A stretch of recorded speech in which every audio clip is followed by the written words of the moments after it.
Hey guys, hey ladies, hey friends, hey foes. We just wanted to take a second to remind you that while we're okay swearing when little ears are listening, you might not be, and that's okay. So here's your chance to pause us and wait for nap time, or pop in your earbuds. We hope you enjoy the episode. Me in the straight jacket. 'Cause I'm a criminal. I need some medication. I'm hearing voices. I'm making bad choices.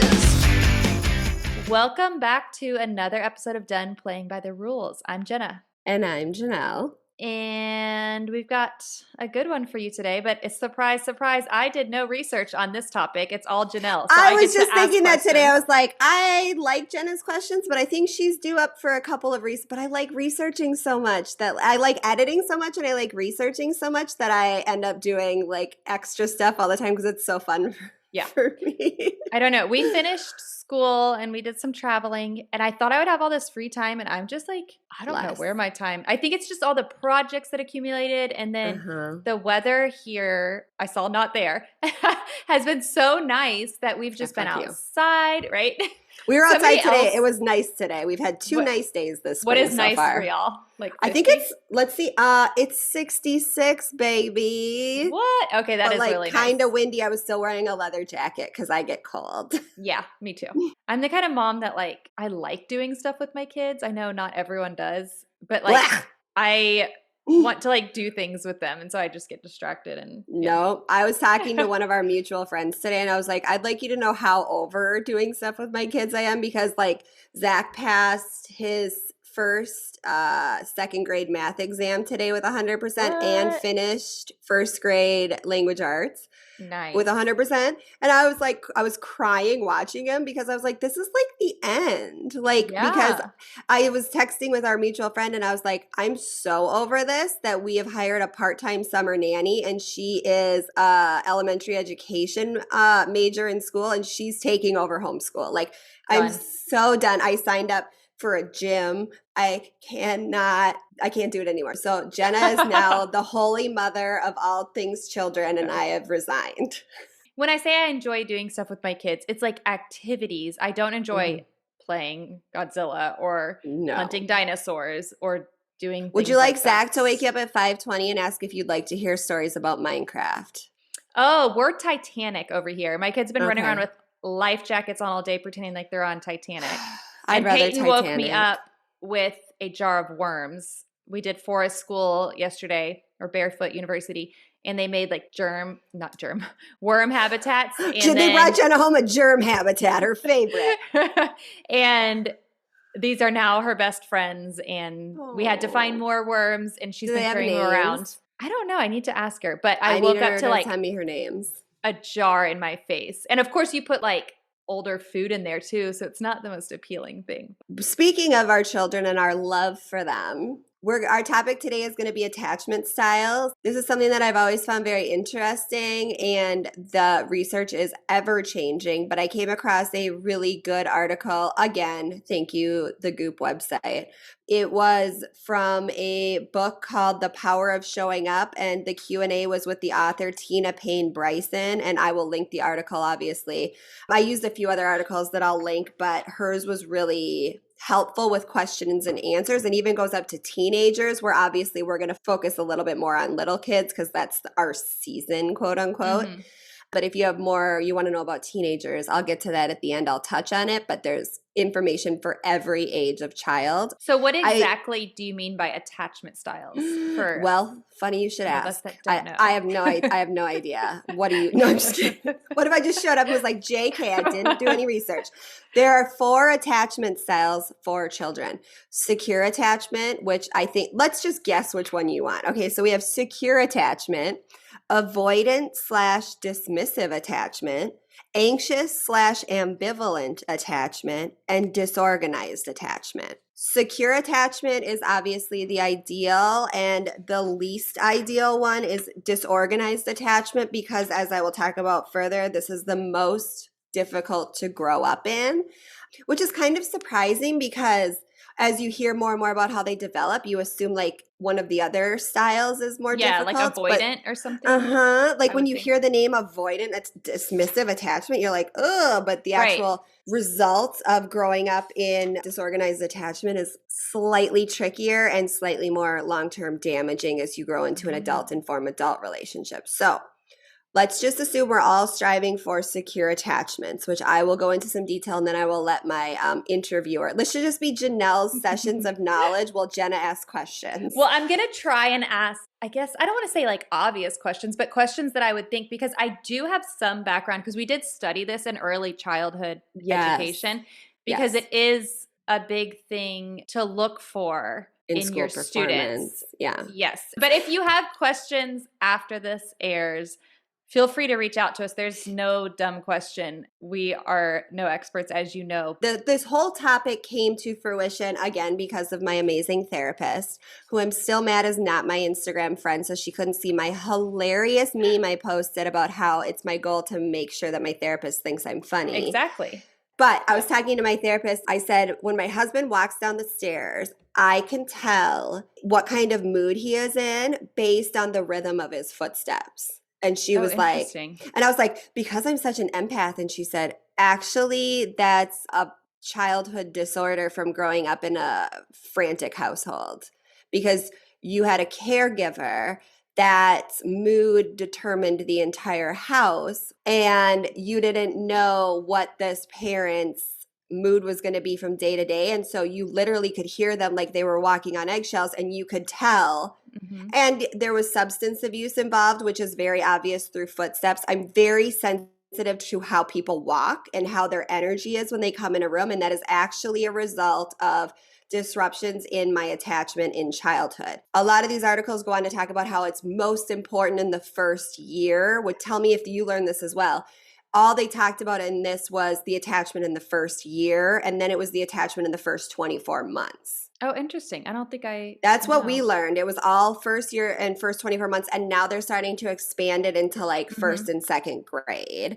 But I didn't have really any troublesome stuff going on at home until I was in like probably third, fourth, fifth grade. I think a lot of people assume that when you discuss your childhood, it's consistent throughout.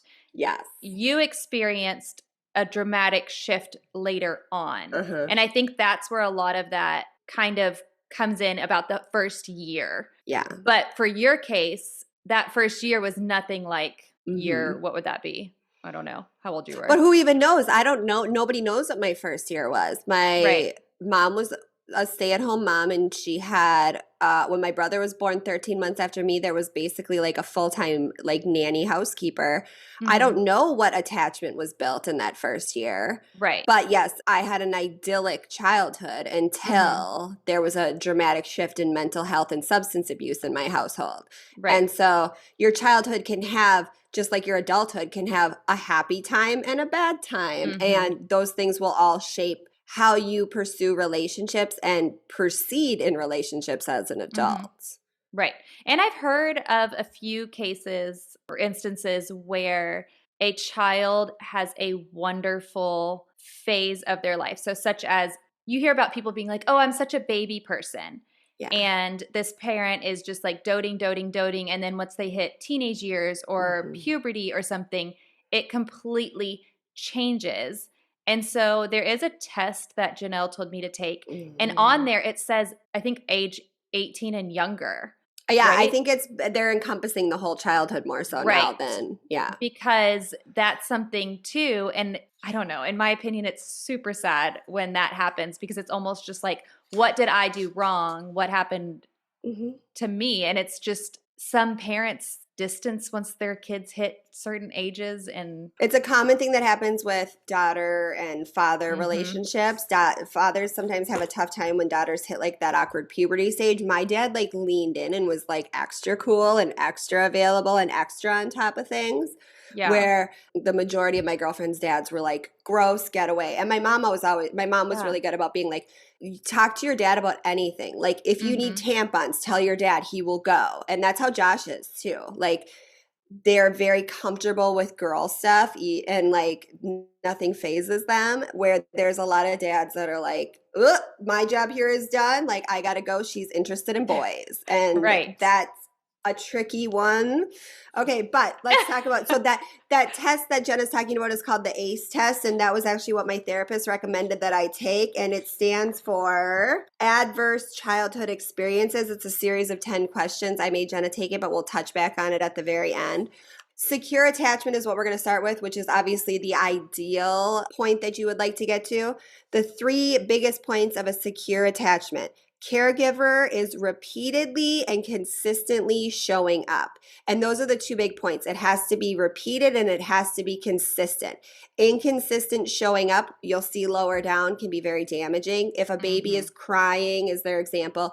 If a baby is crying, or, and then when they talk about it a little bit more in the teenage in this article, if you sometimes are there when your teenager's in trouble and sometimes are emotionally unavailable and just lock them out, that can also be the same issue. So caregiver repeatedly and consistently shows up. Your major physical and emotional needs are met. Parents are mostly predictable and show up when you're having a hard time or needed them the most. And the final one is caregivers respond. Inconsistency or reject or ignore infant needs will tend to more frequently produce anxious, fearful children who cry more and explore less. As adults, securely attached children tend to, but not always, obviously, have a higher self-esteem, enjoy more intimate relationships, seek out social support, and possess the ability to share their feelings with all others, and they are also more frequently empathetic. So secure attachment is everyone's goal, but there's a series of things that happen in homes that can result in that not being ever a chance for a child. Yeah. And I think secure attachment sometimes gets confused and people kind of mix it up. One, it does not mean that your child is stuck to you, glued to you 24/7. 2, it does not mean that you were a bad parent if you let your child cry every now and then, especially if you're one that does sleep training, because if you're doing sleep training, your child is at an age where they have the coping skills and now you're just having them enforce them. It also doesn't mean that you do everything for your child. It means that you have provided them with the tools to do certain things, and then you kind of provide support as they achieve their goals. You're not going to just be like, oh, go get on a bike and or throw them in a pool and they don't know how to swim and just be like, swim. No, you're going to like teach them slowly, but you're not going to sit there and do everything for them. Like your child can have a secure attachment style, but still be very independent, and you can still push your child to the limit that you know that they're capable of. It got a weird rap in the like early 2010s, I want to say, or mid 2010s, when it was like secure attachment means that your kid is nursing, breastfeeding when they're 7, and you're baby wearing, and you're never out of their sight, and like this attachment theory got a weird rap to it then, when this has been around since like way before all of that hype. Right. And I agree with what you're saying in terms of like the secureness of it is more so like you're there to catch them when they fall, but you're not there to catch them when they trip, is kind of how I think about it as they get older. And I have my own views on sleep training from someone that co-slept with their babies as long as their babies would let them. But sleep training a 6-week-old is something that people do, and that is not necessarily going to get you your secure attachment outcome. As my kids got older and started napping in their cribs, they had a 10-minute timer where if they were reasonably fussing in their crib for more than 10 minutes, I would go in and get them. If they were screaming bloody murder and couldn't breathe, I would get them before it. I never was like, suck it up, I hope you don't hyperventilate. But I understand that sleep training is a necessity for some people. It's more so just make sure that it is age appropriate. If it works for you, I love it. It's just pay attention to if they have that scaffolding there, like Jenna said. Like, do they have a secure attachment to know that a caregiver will come if they're screaming bloody murder? Do what you got to do, mom, dad, whoever. But when we say like letting your kid cry, it means basically like they cry all the time. They never know if somebody's going to come get them. And chances are nobody comes to get them. That's a completely different. That's like the old school, like, and not to be, this is an a factual thing we learned about in child psychology, like the Russian orphanage. Like, Yes. no one comes for years, you cry. Our next, so we have a secure attachment, which is obviously the ideal. We have 2 less desirables, and then like the mega bummer. So there's 4 of them.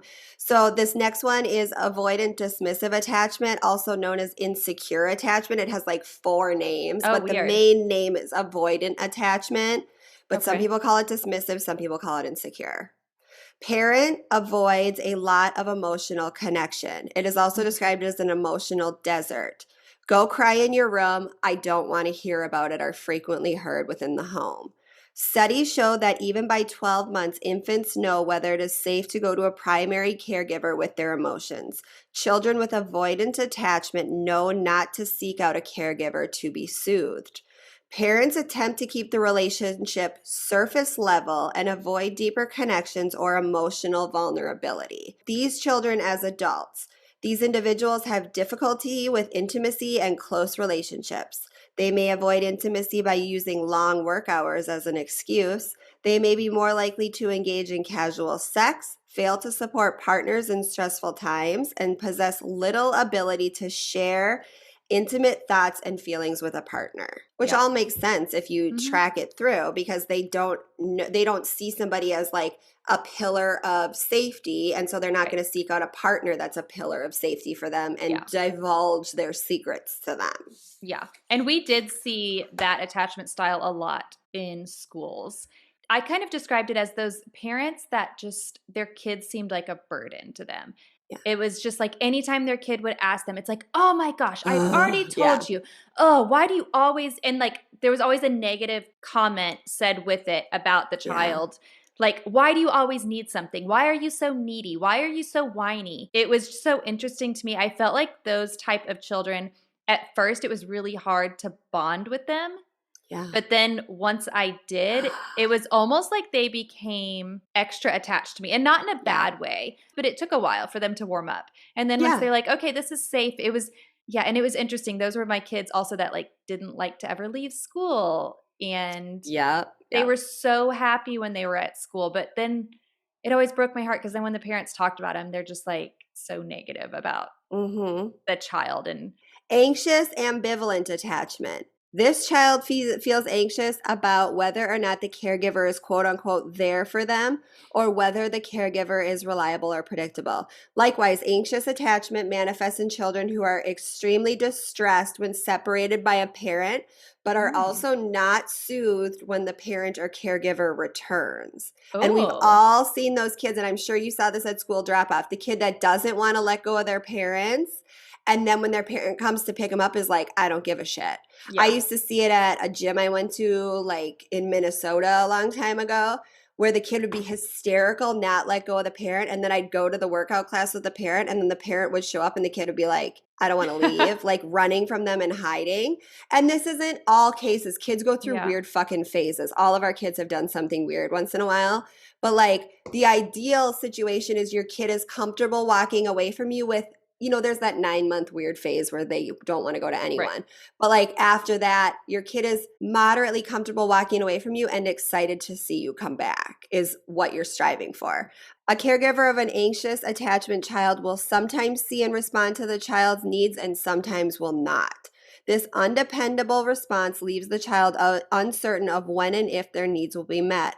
Often these parents are busy tending to their own needs or preoccupied with adult situations, whether that be job insecurity or romantic partners. These children often grow up to be clingy, anxious, uncertain, or lacking in self-esteem. The key difference in anxious attachment, which is what we're talking about right now, and avoidant attachment, which is what we just talked about, is that avoidant attachment, the child knows the caregiver won't show up. In this attachment, they're uncertain if the caregiver will show up, which is why you get both sides of the spectrum. They don't want to let go of the caregiver, but they don't really care when they come back.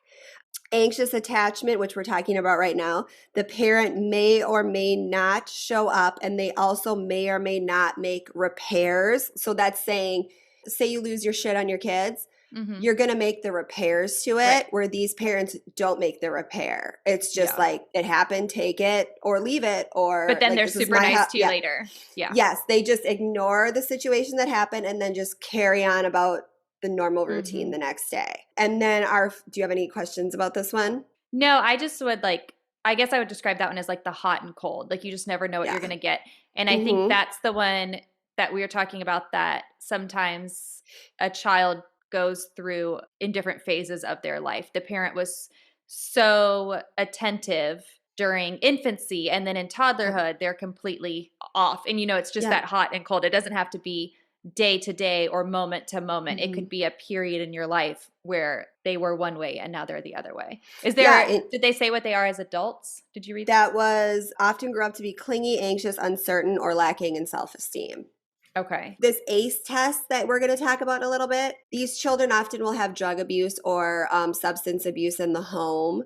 And so you don't know which caregiver you're going to get from day to day. That's Are what I you was going to get? wondering. Or Yeah. even So that's mental illness. And that's all on the ACE test, or jail or legal problems. They're preoccupied with something going on in their adult life, which makes them less receptive to what's going on in your child life. I'm listening to a podcast right now. I think it's called Hooked, and it's about a guy that gets addicted to oxy and then heroin and then robs 30 banks in a year. Is And it true? it's true. I'll send it to you. It's so good. Yeah. I'm only on episode 2, but he robbed 30 banks in a year for heroin, and his kids are on there talking about their idyllic childhood until their dad fell down and got an owie. Then he became a heroin addict, and now he's back to normal. And so, like Jenna said, these things can ebb and flow throughout substance abuse in Right. 5 or 10 year increments as well. Yeah. That's really hard. It's a good podcast though. Disorganized attachment, which is the womp one we don't want. This is the most difficult to grow up in. As mammals, we are hardwired to seek out primary caregivers when we feel distressed. Now imagine your caregiver is not simply disinterested in you, but is your source of terror or fear. You would likely come to believe that intimate relationships are dangerous. The Oh. term disorganized stems from the fact that all mammals are drawn to their caregivers for safety. But when that caregiver is actually a danger, your brain is hardwired to tell you to get away from danger. So your mental processes can become very chaotic or disorganized. This type of childhood attachment is one of the best predictors of adult mental illness. Wow. I know. I can think of examples, not from my own life, but not examples that I should share. But assume that maybe you're 5 years old and your dad might come home and beat up your mom and maybe beat you up. That person is supposed to be your caregiver, and your mom can't get out, or your dad's gone and your mom is the aggressor. And every time you come to your mom and say, "Mom, I need $5 for a lunch trip," she hits you. Or you don't do anything and it happens to you. Exactly. Your parent has a bad day and they hit you or kick you, or you're living with a foster parent and somebody's abusing you in the house that you think is a safe person. I assume this probably comes into play with like other abuse situations. Yeah. Like it says, if you think about it in terms of mammals are drawn to their mother for milk. Just think of it in that term. Like they are drawn to the warm bosom of their mother for safety and for food and nourishment. And if that same mom is going to punch you occasionally or all the time, then your brain is not going to be able to process correctly, because it is fully wired to believe that it is its job to be with the caregiver for safety, but the caregiver is not safe and is actually a danger. And then your brain can't rewrite the code that was put in your DNA to seek out that caregiver. Okay. This was a lot of information really fast. Let's pretend we don't care about anything but developing a secure attachment, which I would assume. How do we navigate this information and make our kids feel as secure as possible? Luckily, Tina Payne Bryson has a sweet, succinct answer. It is called the 4 S's. And the 4 S's are safe, seen, soothed, and secure. And I'm going to touch on each of them, but just know that the 4th S, which is secure, is a culmination of the first 3 S's. So it's kind of like a math problem. Safe plus seen plus soothed equals secure. So as I read through it, Okay. just think about it like that. So the first one is safe. This one's pretty easy. Does the child feel protected from harm, and is the caregiver a source of comfort rather than fear? Okay. This means to note feeling safe is also a result of yelling and screaming within the home or parents who often fight. So that goes under the safe category. So if there's continuous yelling and screaming in the home or parents who often fight in front of the children, this would be a trigger to not feeling safe, which we don't really think about as part of feeling safe. I think of safety as like you have a car seat, you have a this, you Right. have a that. This does not mean we're all perfect, but if we mess up, we make it right. We sit down and apologize for our wrongs and also explain fights with our partner that a child may be accidentally privy to, which we've all done, especially during the pandemic. No child made it through the pandemic without seeing a parent fight. And if you did, you should write a book. Examples in the article are, wow, I just lost control of my emotions there for a minute, and that probably felt really scary for you. I am so sorry, and I shouldn't talk to you like that, and no one should, and I'm very sorry. Mm-hmm. I'm very good at this. I will do it with Zach all the time. Like, I should have never spoken to you like that. No one should speak to you like that. Even if my husband is like getting mouthy, I'll be like, first of all, dad shouldn't speak to you like that. And no one should speak to you like that. Mm-hmm. And you can ask for an apology if anyone thinks they should speak to you like that. Yeah. And I was just listening to an ADHD podcast, and they said parents who have children with any kind of disability or disorder struggle with controlling their emotions, which I definitely do with that child. And they were saying that it doesn't mean it's okay, but it is normal. But the biggest thing is to repair afterwards and to always address that. This is very important, especially in secure versus, I believe it's anxious. I think Don't ask to make me. I sure already that you deleted do that it part. to make sure that you do it consistently. It's not like you're going to Yes. apologize when you think of it or when you feel like you need to. Yeah. It needs to happen often. And my husband and I, we do disagree in front of the children because The children are the reasons for the disagreements. because I grew up in a household where my parents didn't argue. And so one, we didn't know what bad moods were for. So sometimes we would think it was us. Yeah. And that's never a good feeling as a kid. And Yeah. two, the first time I saw adults fight, I was like, what is this? And I broke down and I didn't know how to handle it. And I thought it meant that those parents were never going to speak to each other again. As well as three, when my parents did get divorced, I was like, wait, what? But y'all never fight. So there was a lot behind closed doors. Yeah, or like thinking like, oh, a marriage can just implode for no reason if they never fight. It can like Yes. what exactly? And that was like mind blowing to my brother and I, because we're like, but you guys have a great relationship from what we see. But we also make sure that while we do disagree in front of the kids, when it's appropriate, we make up in front of the kids. And so they see that there's a resolution. And then we always talk to them as well. Like, and I tell them why I was upset or why my husband was upset. And then we make sure that they feel okay. And if they have any questions, we answer it. Because a lot of times our disagreements are outside of their realm. Yeah. I explain it to them as best as they can understand. And then I ask them how they feel after, because I think that's important to check in with your kid. I completely agree. And the other thing that I will echo here is my husband and I work on this a lot, but my husband's go-to move is I'll be like, your dad shouldn't talk to you like that, Dad. You shouldn't be talking to him like that. And Josh throws in a but. And so he'll be like, yes, I shouldn't talk to you like that, but I'm sick of you hitting your brother. And I'll be like, no. You shouldn't talk to him like that, period. And I'll be like, later on, you can discuss hitting his brother, but you losing his shit over him hitting his brother and like stomping around is a separate situation from he shouldn't be hitting his brother. You cannot equate your emotional outburst to their behavior because that implies to them that it is their fault and they are responsible for your emotional overreaction. And I say to Zach all the time, I think I've even said it to him today, no one can control your emotions but you. And so I say to him, like, if Dad's upset, Dad is not controlling his emotions correctly, and that's on Dad. That has nothing to do with you. Yeah.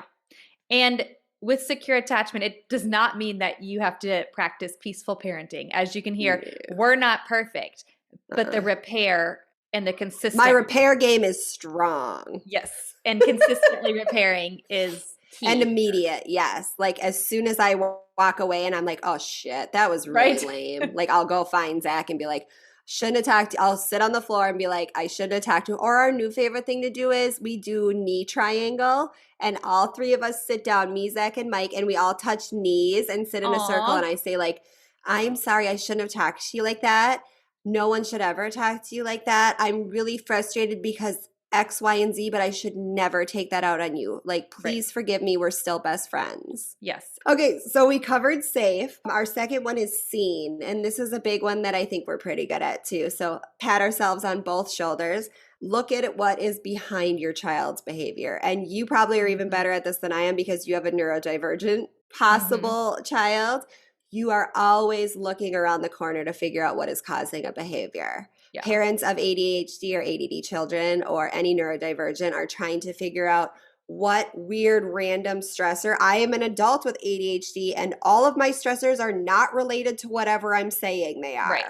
Being seen is looking behind the child's behavior, meaning playtime is over, get in the car, versus I see you're having a really good time with your friends and don't want to leave. Is that right? Can we make a plan to see them again? What is a time you think it would be fun for us to all play again and where would we go? Lots and lots of is that right? This helps make connections for the child between vocabulary, feelings, and caregiver. So asking is that right while you're guessing what's upsetting your child builds 3 things at once. So 3 words, is that right? Builds vocabulary connections, feelings, and connection to their caregiver, which I thought was like rad. If we can just start throwing more is that right in and getting all that like mega benefit out of it, that's amazing. And I think you also need to touch that a lot of time your kid will not know the answer, especially if it's an outside factor that they don't consider important, such 1,000. As sleep and diet. Or you know how sometimes your kid will hang out with a kid who's not the best influence and then they pick up those behaviors?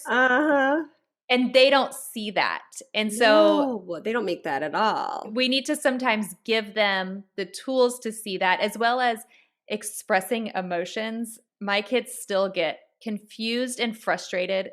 My daughter gets those confused.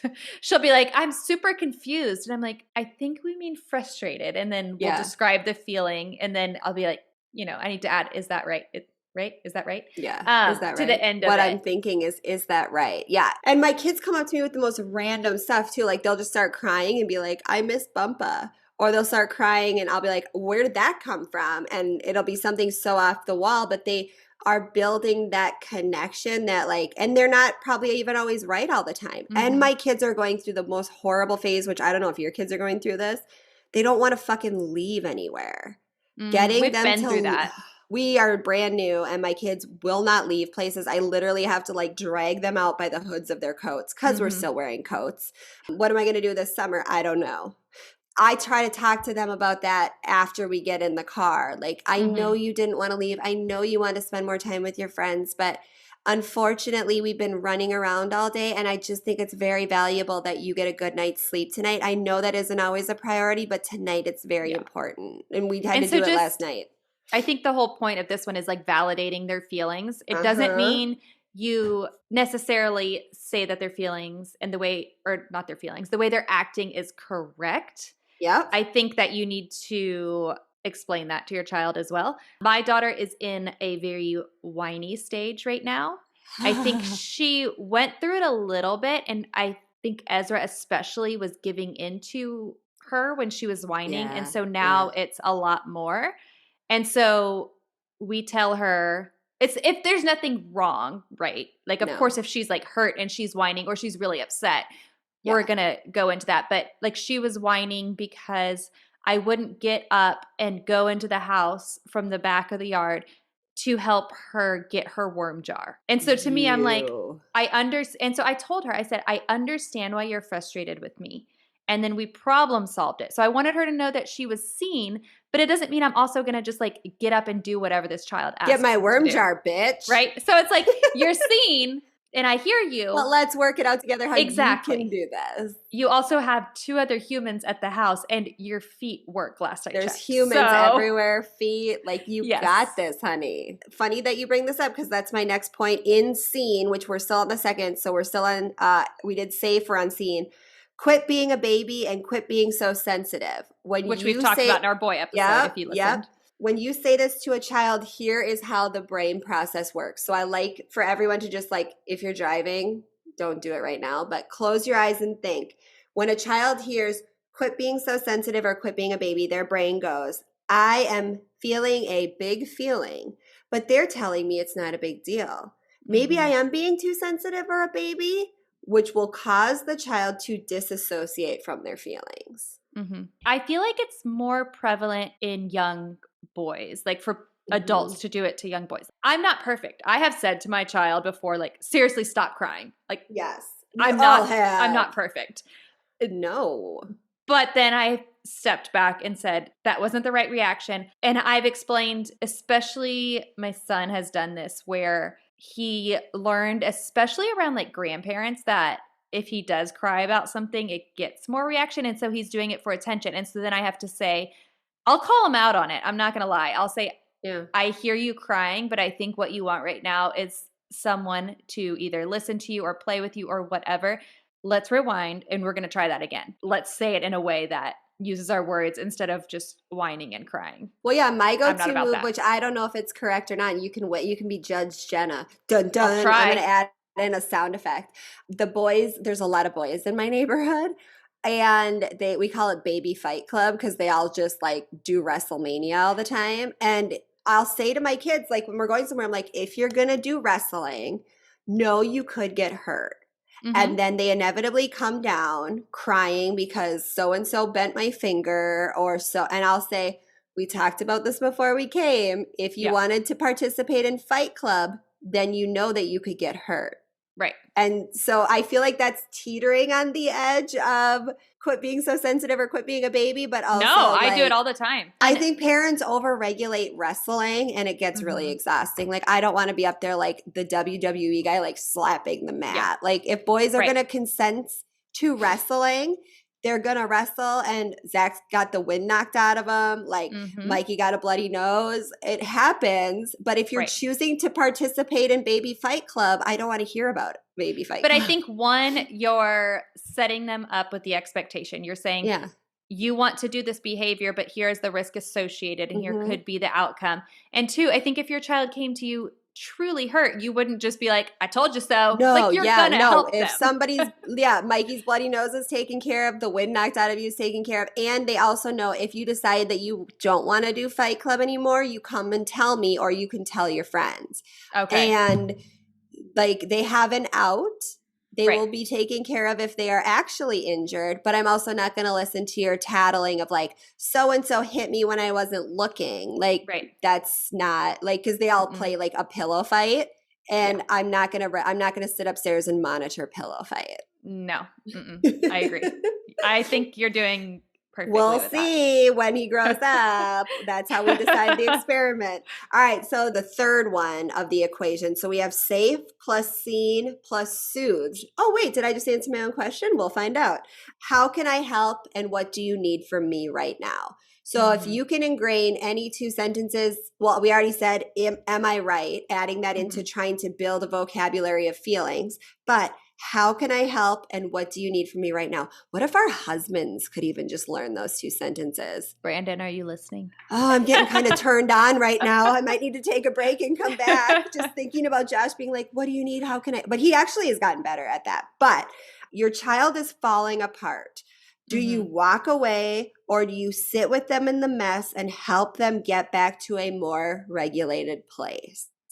And that's kind of what we've started doing, triangle circle. Right. And if you're at the mindset where it's too much for you to handle, please walk away. That is not going to ruin your child's... Walk away is a real option. Yes. That is not going to ruin your child's attachment style at all. What will ruin it is you doing something that you later regret and then not mending that relationship. Yes. So Yes. it's okay to walk away because we've been in those 1,000. moments where our children do act like they need us because they are melting down and they are having the worst day. But it is also 7:00 at night and you have dealt with this all day. Mm-hmm. And we need to walk away sometimes too.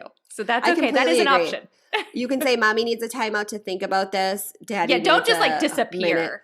Yeah, but don't just be like, Just good be like, day. I need a minute. Yeah. Yeah, I need a minute and then come back and reevaluate and let them know, like, I needed a minute because I was feeling out of control and I wanted to arrange my thoughts so that I would be able to help you. So when kids are at their worst, they're terrified or they're having a tantrum. Will you show up and say, I am here with you and I will help you? When we show up this way, the brain gets practice going from chaos to regulated. When done repeatedly, the brain gets lots of healthy emotional practice at safe and supported emotional regulation. So you're building those neural pathways of, okay, somebody's going to show up for me. Somebody's going to be there again, not expected 100 times out of 100, but for the majority of your time, a parent is going to show up or a caregiver is going to show up, be there with you and sit in your ugly moments. Because I thought it was really interesting to read, when a child is at their worst, they're terrified. And that is something that we don't think of. We think it's an attack on us, and that's not the case. But that is what our like weird reptile brains think. Like, Yes. you're doing this to me. Your behavior is directed at me. When actually the child is so dysregulated, they can't even like imagine their surroundings. They have no peripheral vision, nothing. And you have to remember that children's emotions. The children. I like when you call them the children. Their emotions, their fears, their feelings, all of that to adults does not make sense. It is completely different as an adult how we feel about things and how we process things, as well as even the things you're scared of. So when you have a child who is going through a hard time and is scared of something, maybe they're scared to go into a group circle of kids and introduce themselves. If we just push our child or just say, do it, I just told you to do it, like now they're scared on two fronts. And so we have to remember that our adult brain is completely different from their kid brain. And it does not make sense to us. It does not make sense how they're acting, because when I'm scared or when my world's chaotic, I don't act like that. Yeah. I do other things. That doesn't mean that it's not appropriate for your kid. And again, going back to the scene, trying to understand all these different layers is key to everything. And I've seen so many times at like taekwondo or different sporting events where a kid, you can just tell, has had a long fucking day and doesn't want to let go of their parent. The taekwondo place we went to in Richmond, they would let the kids sit with the parents for as many sessions as they needed, because sometimes a kid just needs to regulate by watching a few times and then they're good to go and they don't even care if the parent's there anymore. But a lot of times we're asking these kids to do things at 5:00 at night when they're tired as hell. And we can't expect to get the best version of them at 5:00 at night when they maybe haven't had dinner. And I think it's just something that we need to take into accord, is like, we as a society stack our children's schedules really heavily sometimes, and they're not going to show up their best selves all the time because they just mentally don't have the stamina. Or it might just not be your kid's thing Cup of to tea. do these certain activities you want your kids to do. Or for the soothed one, I kind of made this point earlier, but I think it also goes along with it. You don't have to sit there and not have your kids do anything in terms of pushing them. I think healthy pushing your child, or I guess I should say encouraging your child is something that needs to be done. You need to acknowledge baby steps. So my daughter right now is at this phase, which is new, where since she turned 4, she doesn't talk when we're in public at all to anyone. If we're at one-on-one with someone, she might, but like we went to a birthday party, we went to an egg hunt, we've gone to forest school, and she will not talk. And this last week, but then people talk to her, and these are people that have talked to her in the past. She doesn't respond. She doesn't respond, and she's just little stares. Rihanna. I love this for her. Yes. I don't know exactly why she's doing it. She said all of a sudden she's shy. And from my knowledge, there's no bad experience that happened. The only thing I can think of is we're starting to do a little more, and she's not a fan of kids. Yeah. So this last week we were at Barefoot University, and she was in her element. It was all about worms, which I mentioned.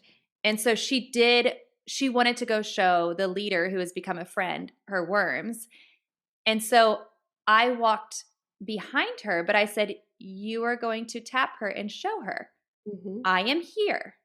Yeah. And so I pushed her. And then afterwards, I told her what a great job it was she did and how she felt. And then by the end, she started talking. And so I'm hopeful we'll get back to there. But I'm not pushing her in a way that she doesn't feel soothed if she needs it. And Yeah. anytime she looks back at me, I just kind of give her a head nod. Like, I am Yeah. here. When she's a little anxious, I'm going to sit there and just let her know, like, my presence is here and I am here. And a lot of this might not be the right answer, but I was an anxious child. And this is what I would have wanted as a child. I would have wanted those little baby steps. And I think if my mom had sat there and doted on me, I would have never gotten anywhere in life. No. But I think if she also completely pushed me and just like walked out, like, here's Taekwondo class, peace out. Yes. I would have also never gotten anywhere in life, if that makes sense. Yeah. Like, it was like one of those situations you have to find that perfect balance in the middle. And that depends on your kid. Yeah, we're all just trying to do what we wish our parents would have done for us to our kids, hopefully. Yes. And it's a middle ground. Will often, Mikey will be like, I want to go get a blah, blah, blah. Or like we had cupcakes at the neighborhood the other day in the like green space is what they call it. And he was like, I want a cupcake. And I was like, okay, well, you need to go ask Miss whoever it was, can I have a cupcake? And he was like, will you ask? And I was like, I don't want a cupcake.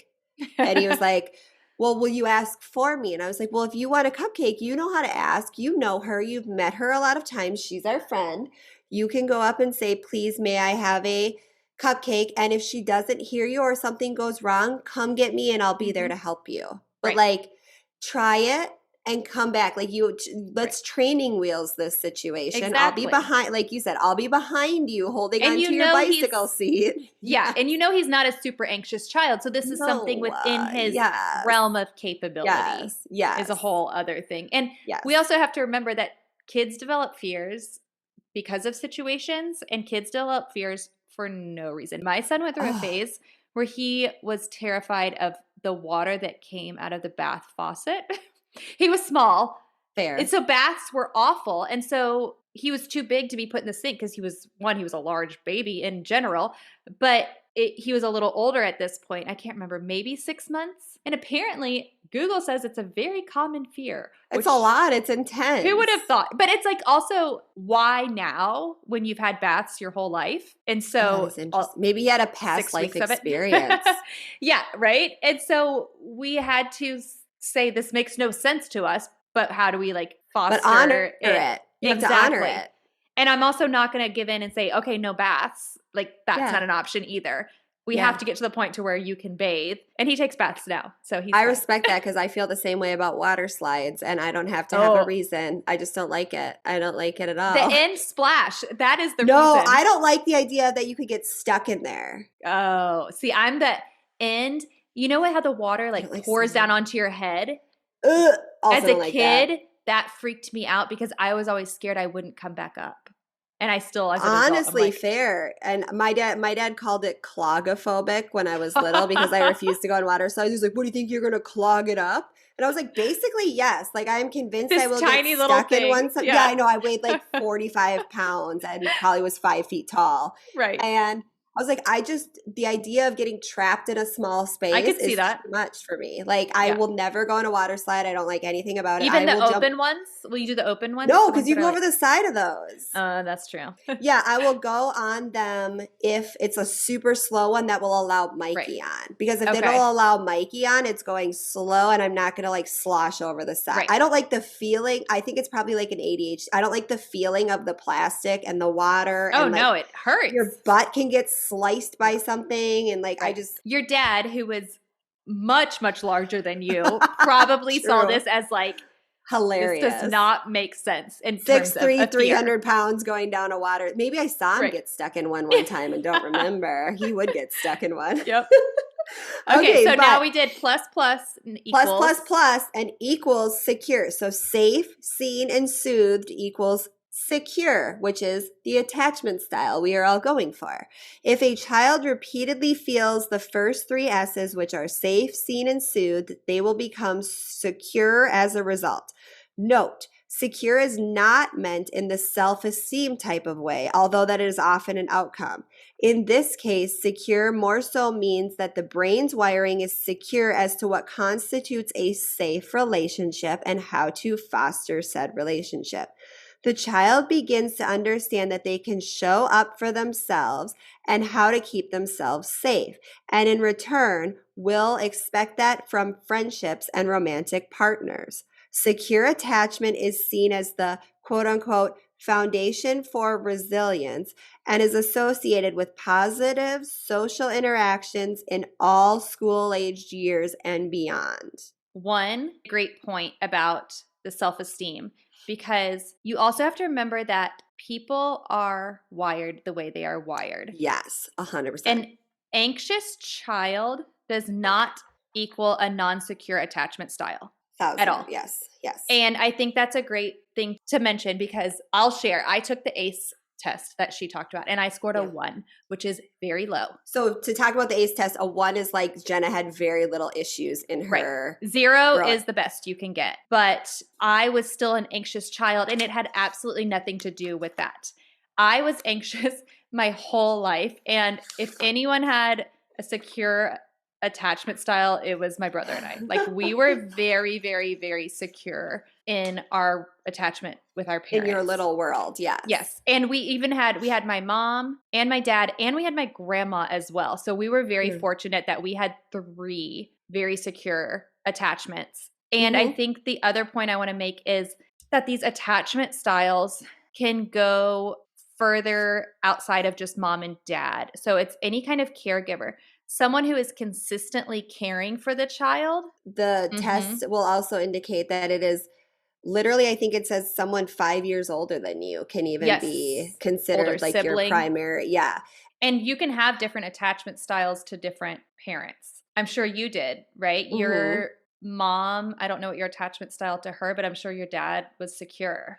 My dad was very secure and very stable throughout my whole entire time. And I think my mom was one of the 2 middle ones. I can't remember which one I scored higher on, but it was either ambivalent or anxious. And so then it's just like a lottery as to what Janelle is going to be as an adult. I mean, and I mean, I am something special. Right? It is a mix of all the fun stuff. Real quick, I'm going to touch on the teen, and then I'm going to touch on the very final point, which is history is not destiny, which I think we've talked about a lot here, which is an example. I know a few people that like should have grown up to be serial killers and ended up being fantastic. So this article goes on to talk about teens, and I will link the article, but we're not in the teen stage, but I do think it is important. So the biggest takeaway was when a teen doesn't keep themselves safe, and I've actually used this with Zach, and I fucking love it. You didn't keep yourself safe. Keeping you safe is my number 1 job. So I am stepping in here. You are going to have less freedom until you can build the skills needed to keep yourself safe, and I am here to help you build those skills. I've said the safe thing to my kids a bunch of times. If you can't keep yourself safe, then I have to do it, and I have to step in, and I'm sorry. And until you can, you lose privileges. I feel like we're going to use this a lot when they're teenagers. It's such a spicy one, isn't it? And I just like love it. And I've already been using it. But so I like how that's worded instead of just like, oh, you did this, so I'm taking your keys away. Like, that's what we were doing before. We were saying, right, you're not good on computers, so you don't get them. Ew, that doesn't tell them anything. Yeah, what the fuck does that mean? I'm not good at like I am good at it. Look at how good I am at Minecraft. Right. No, you're not good at regulating yourself with screens. And same with safety. Like you're explaining it to them. So you're really covering safe. My job to keep you safe, seen. So in this example, I see that you made this choice that wasn't safe. It is my job to keep you safe. And until you can be safe, I have to step in. So you're explaining it to them and you're soothing their anxiety that this isn't forever also. Right. So you're covering all the bases. You're welcome, teenage parents. I'm throwing it there because I love you. Because I love you and it's my job. Our final thought is history is not destiny. We as adults can do the work through self-reflection and therapy to right the wrongs of our childhood attachments. Food for thought from this article. So this is things you can ask yourself, and I was asking myself these and I was like, I have a lot of work to do. Did a primary caregiver make me feel safe? Did they both? Did I have to? Did one make me feel safe and another make me feel less safe or valuable? Did I feel seen? Was I soothed? Why did I not feel safe? And these were just some of the examples that triggered an emotional response in myself that I will be talking to my therapist about, because there was definitely inequality in the feelings I got from my two different caregivers. Mhm. And I had really involved grandparents, and there were different caregivers that stepped in and filled these. I have two aunts that like stepped in for every fucking thing. And so Mhm. I was getting this places, but it's something that I still need to work on, and all adults can still work on through therapy. So if you say like, I was dealt a shitty hand and I have ambivalent attachment and I'll never have a secure relationship, there's therapy and self-reflective work you can do Mhm. to right these wrongs of your past. Mhm. And this is what my therapist and I came to, which was the ACE test, which I sent to Jenna, which I'll link on the page, which everyone should take. It's a great jumping off point. It stands for Adverse Childhood Experiences. It's a series of 10 questions. Examples are, did you live with anyone who was a problem drinker, alcoholic, or who used street drugs? Right there, you get a point. You know, and it has a series of 10 questions like, was there abuse in the home? Was there abuse within parents? Was there someone that hit you? Did any of the family members go to prison? I'll also link the article that talks about a different article that talks about attachment styles, which you will know what yours is after you take the ACE quiz and what you can do for your type. Yes, you can be more than one. So if you fall into a category that isn't secure, there's work you can do. I was primarily secure, but I was also a little avoidant, which I totally identified with when you read the earmarks of an avoidant attachment adult, which were fail to support partners in stressful times, was literally something that I had to talk to Josh was going through like kind of a depressive episode a month back maybe, and I was like, maybe you should like move out and go to a treatment center. And my therapist was like, do you feel like that is telling him he is safe? She's like, when you go through a depressive episode, does he tell you you should go? The other ones that I also was failing at were, I possess little ability to share intimate thoughts and feelings with my partner, is a very common one. And it's also like more of a risk-taking, thrill-seeking adult. So I identified I think I was like 30% avoidant, and then the rest was secure, which kind of equates for my childhood. Yeah. As parents, hopefully, we do the best we can. After reading the type of adult that those could lead to, I will say I do know parents who, from what I understand and know from an outsider's view, have a very secure relationship with their children, but then their children still go down the Yes. path of drug abuse Yes. or some kind of undesired path. And so as parents, we just do the best we can and we try and develop these attachment styles. But if your child is one of those that I'm speaking of, know that it's not you. It's not something you did. No. There are So- just brains that are wired to, I have a brain that is wired to be addictive. And Mhm. I don't think that if I had secure up and down, side to side parenting, that doesn't necessarily, like, I just, there's no direct correlation between the attachment style. Like, I know people that witnessed egregious abuse between parents as children and turned out to be loving, Mhm. nurturing, caring, kind parents. And Right. so there's no causation here, but No.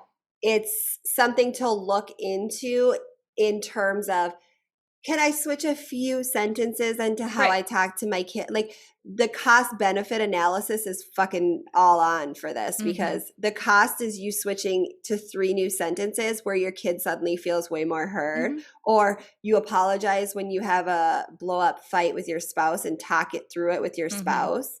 Yeah. Those are really easy steps to take to make a kid feel more secure, and they're still going to turn into whatever president or shithead they're going to turn out to be. Right. But if we can help them by giving them like little breadcrumbs, why not? Exactly. And I think the other thing that gets lost sometimes is the word resilient. I know it Yeah. was mentioned in one of yours, like, kids are resilient, kids are resilient. So Mhm. if I fuck up here and there, like, I don't have to apologize every time or Yeah. whatever. I'm not saying you have to be a perfect parent, No. But we do need to make the steps to make sure our children do feel secure and that there's not that guessing game. I think we've all had relationships where there is that guessing game and know how difficult that is, or the relationships, I mean, hopefully most of us don't know them, but have been in those relationships where there is abuse. And I think that knowing the secure attachment style, avoidant, the anxious, the disorganized, all of those will help us say like, okay, I want to lean more towards secure. So where can I make those improvements? Like Jenelle was saying, like, I know some parents don't make amends to kids. They're like, oh, it's a kid. I don't need to apologize. I don't apologize. I'm the adult. Josh has said like, this is my house. And Yeah. if they want to act like this in my house, they better get a different plan. Right. And I'm like, okay, well, whoa. Like, right. Or we grew up in the times where it's like, because I said so, I'm the mom, I'm the parent, you're the kid. And that doesn't make the kid feel seen. And so maybe taking one of those 3 categories that Jenelle mentioned that you add together. So maybe even just taking one of those and just saying like, where can I improve? Because we all have room for improvement. Pick one and say, you know what, I'm going to work on soothed, and I'm going to start saying, how can I help? What do you need from me right now? Yeah. Do we have any closing points? Nope. Nada. All right. Well, that's all we got for you guys this week. Write in and tell us where we're wrong, where we're right. Questions. How pretty we look on our podcast. Jenna, tell me that's paint on the side of your hand and you didn't get a hand tattoo. Okay, I thought you got a hand tattoo for a second. I was like, we're really going all in on tattoos. Now we have a hand tat. Distracted cleaning the house and saw my fence outside needed fresh paint, so I did that. I don't know. And so now I my told house Jenna is I've never once been distracted by a fence that needed painting. Don't you worry, Little House on the Prairie. But I was like, my baseboards need a good one over this weekend. But that being said, call your therapist and take your meds.